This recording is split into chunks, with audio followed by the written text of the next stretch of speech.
ಅಂದುಕೊಂಡಂತೆ ಕೊನೆಗೂ ಸಿಎಂ ಆದ ಡಿಕೆ ಶಿವಕುಮಾರ್ ಕನಕಪುರದ ಕಲಿಗೆ ಎದುರಾಗಲಿದೆ ಸಾಲು ಸಾಲು ಸವಾಲುಗಳು. ಅಂದುಕೊಂಡಂತೆ ಕೊನೆಗೂ ಸಿಎಂ ಆದ ಡಿಕೆ ಶಿವಕುಮಾರ್ ಬಟ್ ಮುಂದಿರುವಂತಹ ಸವಾಲುಗಳು. ಕನಕಪುರದ ಕಲಿಗೆ ಎದುರಾಗಲಿದೆ ಸಾಲು ಸಾಲು ಸವಾಲುಗಳು. ಹೂವಿನ ಹಾದಿಯಾಗಿಲ್ಲ, ಕಲ್ಲು ಮುಳ್ಳಿನ ಹಾದಿ ಇದೆ.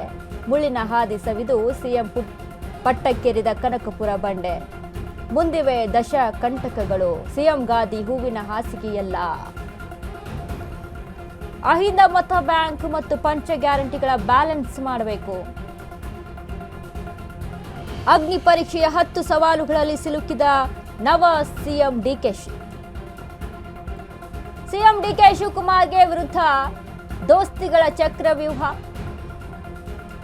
ಬಿಜೆಪಿ ಜೆಡಿಎಸ್ ಚಕ್ರವ್ಯೂಹ ಭೇದಿಸುವ ಅರ್ಜುನ ಆಗ್ತಾರ ಡಿಕೆ ಶಿವಕುಮಾರ್. ಹಿಂದುಳಿದ ವರ್ಗಗಳ ಆಯೋಗದ ವರದಿ ಏನಾಗುತ್ತೆ? ಅಂದುಕೊಂಡಂತೆ ಕೊನೆಗೂ ಸಿಎಂ ಆದ ಡಿಕೆ ಶಿವಕುಮಾರ್. ಬಟ್ ಮುಂದೆ ಬರುವಂತಹ ಸವಾಲುಗಳು.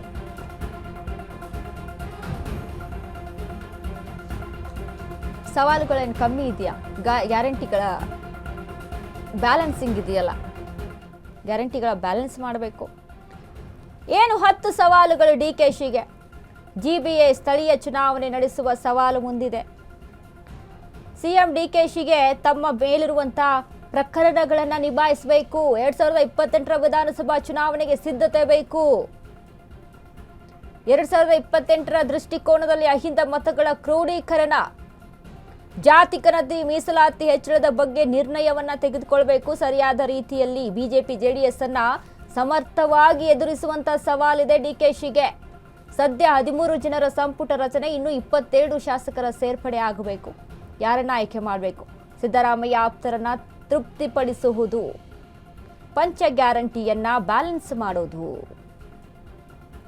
ಡಿಕೆಶಿ ಮುಂದೆ ಇರುವಂತಹ ಸವಾಲುಗಳು. ಸಿದ್ದರಾಮಯ್ಯಗೆ 17 ಬಜೆಟ್ ಮಂಡನೆ ಮಾಡಿರುವಂತಹ ಸಿದ್ದರಾಮಯ್ಯ ಅವರಿಗೆ ಆರ್ಥಿಕತೆಯ ಬ್ಯಾಲೆನ್ಸ್ ಅನ್ನ ಮಾಡುವಂತ ಒಂದು ಕೆಪಾಸಿಟಿ ಇತ್ತು. ಸೊ ಆ ಕೆಪಾಸಿಟಿ ಡಿಕೆ ಶಿವಕುಮಾರ್ಗೆ ಬರಬೇಕಲ್ಲ. ಕರ್ನಾಟಕದ ಫೈನಾನ್ಸ್ ಅನ್ನ ನಿಭಾಯಿಸಿರುವಂಥವರು ಕೂಡ ಸಿಎಂ ಆಗಿರ್ತಾರೆ, ಮುಖ್ಯಮಂತ್ರಿಗೆ ಆ ಜವಾಬ್ದಾರಿ ಬೇಕು, ಆ ಒಂದು ಎಬಿಲಿಟಿ ಬೇಕು. ಈಗ ಸಿದ್ದರಾಮಯ್ಯ ವಿಚಾರಕ್ಕೆ 17 ಬಜೆಟ್ ಅನ್ನ ಮಂಡನೆ ಮಾಡಿದಂತ ಸಿದ್ದರಾಮಯ್ಯ ಅವರಿಗೆ ಬ್ಯಾಲೆನ್ಸಿಂಗ್ ಚೆನ್ನಾಗಿತ್ತು. ಗ್ಯಾರಂಟಿಗಳ ವಿಚಾರಕ್ಕೆ ನಾವು ಮಾತನಾಡೋದಾದ್ರೆ ನೋಡಿ, ಫ್ರೀ ಬಸ್ಸು, ಶಕ್ತಿ ಯೋಜನೆ, ಗೃಹಲಕ್ಷ್ಮಿ ಯೋಜನೆ, ವಿದ್ಯುತ್ ವಿಚಾರಕ್ಕೆ ಗೃಹಜ್ಯೋತಿ ಯೋಜನೆ ವಿಚಾರಕ್ಕೆ ಯುವ ನಿಧಿ, ಇವೆಲ್ಲವನ್ನ ಕೂಡ ಬ್ಯಾಲೆನ್ಸ್ ಮಾಡುವಂಥ ರೀತಿ ಇದೆಯಲ್ಲ, ಅದು ಕೂಡ ದೊಡ್ಡ ಸವಾಲಾಗಿದೆ. ಅದರ ಜೊತೆಗೆ ಡಿಕೆ ಶಿವಕುಮಾರ್ ಜಿಬಿಎ ಸ್ಥಳೀಯ ಚುನಾವಣೆ ನಡೆಸುವ ಸವಾಲಿದೆ. ಒಬ್ಬ ಮುಖ್ಯಮಂತ್ರಿಯಾಗಿ 2028ರ ಎಲೆಕ್ಷನ್ನಲ್ಲಿ ಇವರು ತೆಗೆದುಕೊಳ್ಳುವಂತಹ ನಿರ್ಣಯಗಳೇನಿರುತ್ತೆ, ದೋಸ್ತಿ ಮೈತ್ರಿ ಪಕ್ಷವನ್ನ ಎದುರಿಸಬೇಕಾದಂಥ ಸಿಚುವೇಶನ್ನು ಜೆಡಿಎಸ್ ಮತ್ತು ಬಿಜೆಪಿ 2028ಕ್ಕೆ ಈಗಾಗಲೇ ಪ್ಲಾನ್ ಅನ್ನು ಹಾಕೊಂಡಿದ್ದಾರೆ.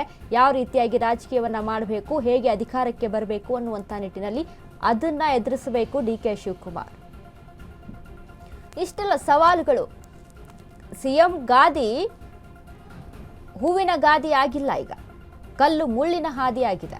ಈ ಕಲ್ಲು ಮುಳ್ಳಿನ ಹಾದಿಯನ್ನ ಯಾವ ರೀತಿಯಾಗಿ ದಾಟ್ಕೊಂಡು ಹೋಗ್ತಾರೆ ಅನ್ನುವಂಥ ಸವಾಲು ಡಿಕೆಶಿಗೆ ಇದೆ.